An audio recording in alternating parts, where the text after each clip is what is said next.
مهمترین و پرحاشیه ترین سوال اینه که آیا احضار روح باید داره یا نه. از لحاظ دینی روح انکار نشده، ولی چون افراد بسیار کمی قادر به این کار هستن، به طور کلی ما میگیم که احضار روح یه فریبه و کلاهبرداری و کسایی که میگن ما میتونیم این کار بکنیم میگن که دغل کارن و از لحاظ عقلی احضار روح کلا کنسله. پس ماجرای این همه ادعای احضار روح و ارتباط با ارواح چیه؟ سلام رفقای من، خیلی خوش اومدین به چنل کاساکا. امروز اومدم که راجع به احضار روح باتون صحبت کنم و عواقبش چیه که در آخر میگم. آموزشش هم براتون میذارم تا یه حدودی که میتونم توضیحشو بدم. خب دوستان از من حتما آخر ویدیو رو از دست ندید، چون قراره کلی صحبت کنیم راجع به این موضوع و در آخر ویدیو راجع به عواقبش هم صحبت میکنیم. یه سری داستانا بهتون میگم که اونجاش برسیم. اگه میخواین به منم یه انرژی بدین که به کانالم رشد بده و حال منو خوب کنه، انرژی مثبتی به من بدید، حتما چنل رو سابسکرایب کنید و ویدیو رو لایک کنید، چون خیلی باعث رشد کانالم میشه اگه ویدیو رو لایک کنید. خیلی ممنونتون میشم. خب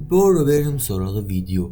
من میخوام راجع به اول داستانش صحبت کنم و اصل موضوع از چه قراره و از کجا شروع پیدا کرده. احضار روح برمیگرده به دوران ویکتوریا، عصر ویکتوریا. اون زمان خیلی جلسات احضار روح میذاشتن و خیلی محبوب و پرطرفدار بود. معمولا هم اشرافزاده و آدمای معمولی میرفتن، هیچ مشکلی نداشتن. همیشه هم مهمونیای اینجوری برگزار میشدن که دور هم جمع باشن و احضار روح کنن. تو این مهمونی ها افراد دور یه میز برای ارتباط با مردگان جمع میشن، سوالاتشون رو از روح حاضری که توی اتاقه میپرسن. کم کم شک و تردید پیش اومد و این جلسات به وجود اومد و تعداد این مهمونی ها خیلی کمتر شد، ولی هیچ وقت به طور کامل از بین نرفت. حتی الان هم تو قرن 21 کسایی هستن که اعتقاد دارن به این مراسم و شرکت میکنن.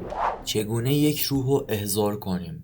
شما میتونید یه جلسه احضار روح رو بازسازی کنید، اما این کار توسط هر کسی انجام نمیشه و با این وجود اکثرا کلاهبردارن. نمیتونید به هر کسی اعتماد کنید که کمکتون کنه. برگزاری یه جلسه احضار روح خیلی کار سخت و طاقت فرسایی نیست. معمولا چیز زیادی هم نیاز نداره. یه میز گرد یا بیضی شکل، چند تا دونه شمع و یه لبکی. اعتقاد این افراد هم اینه که شمع و غذا ارواحی که به دنبال معاش و گرما هستن رو جذب میکنه. اگه چه یه سری جلساتی از احضار روح که خیلی حرفه‌ای‌ان برای کسایی که خیلی پروان، به جای میز از تخته روح یا پلانکت استفاده میکنن که روی اون یه سری تصاویر و حروف و اعداد و علامت میذارن یا یه سری کلمات قرار میذارن و روح از طریق این تصاویر و کلمات با اعضا صحبت میکنه. وسایل احضار روح چی هن؟ شاید خیلی براتون سوال پیش اومده که وسایل احضار روح چی هن و چیا میتونن باشن. وقتی وارد اتاق احضار روح میشین، اولین چیزی که به چشم شما میخوره میز احضار روح هست. یعنی حتی مهمترین وسیله احضار روح هم همین میزی هست که توی همه فیلم ها یا اتاق کسایی که ادعای احضار روح دارن میبینید که این میزا یه سری حروف یا علامت روی خودشون دارن. این علامت های روی میز احضار روح برای ارتباط با ارواحی گذاشته شده که هنوزم کسی ثابت نکرده واقعیتش. چطوری میتونیم با نلبکی روح احضار کنیم؟ حالا که قبل از این مورد بحث میز شده بود، حالا باید به شما بگم که احضار روح با نلبکی هم خیلی خوب بین کسایی که ادعا دارن احضار روح میکنن رواج داره. یعنی همشون دارن در واقع از اینا. این افراد در واقع معتقدن که مثل توی فیلم ها که با نلبکی روح احضار میکنن، اینا هم میتونن انجام بدن، ولی خب فکر میکنن که نلبکی تنها چیزیه که نیاز دارن و اینجا هم دقیقاً دارن اشتباه میکنن. در کنار این وسایل ساده، قطعا لازمه در اون جلسه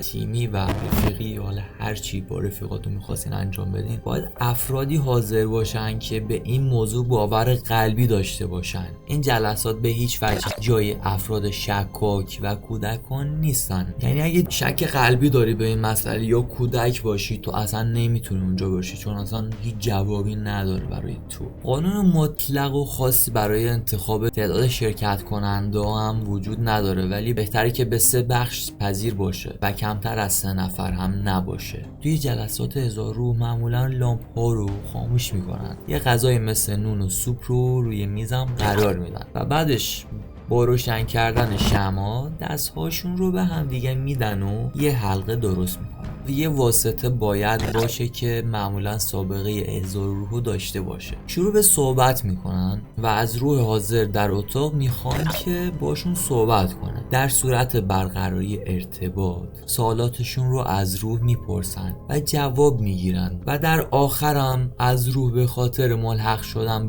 به اونا تشکر میکنه و با خاموش کردن شمع‌ها و شکستن حلقه دستها جلسات تموم میشن. شرکت توی این جلسات میتونه یه تجربه عاطفی و لذت بخشی برای حضار داشته باشه و حس کنجکاوی و هیجان و حضور رو برای افرادی که دوست دارن ارضا میکنن. اصلا حالشون خیلی خوب میشه. افرادی که معمولا تو چنین جلسات شرکت میکنن بعد از تموم شدن جلسه به یه آرامش و اطمینانی میرسن که براشون جذابه و باعث میشه که این کارو بارها و بارها تکرار کنن، چون مطمئن میشن که طرفشون حالش خوبه، کسی که حاضر شده و اینجا هم حالشون خوب میشه. و در آخر گفته بودم بهتون که عاقبت احضار روح چیه. برای خیلی از مردم سوال پیش میاد که حالا اگه کسی بتونه این احضار روح رو انجام بده عاقبتش چیه؟ عاقبت اون روح چی میشه؟ اینجا باید به شما بگم که عاقبت احضار روح و بیقرار کردن ارواح در اون دنیا واقعا مشخص نیست. اما خودتون به من جواب بدین که اگه کسی توی این دنیا آرامشتون رو به هم بزنه چیکار میکنه؟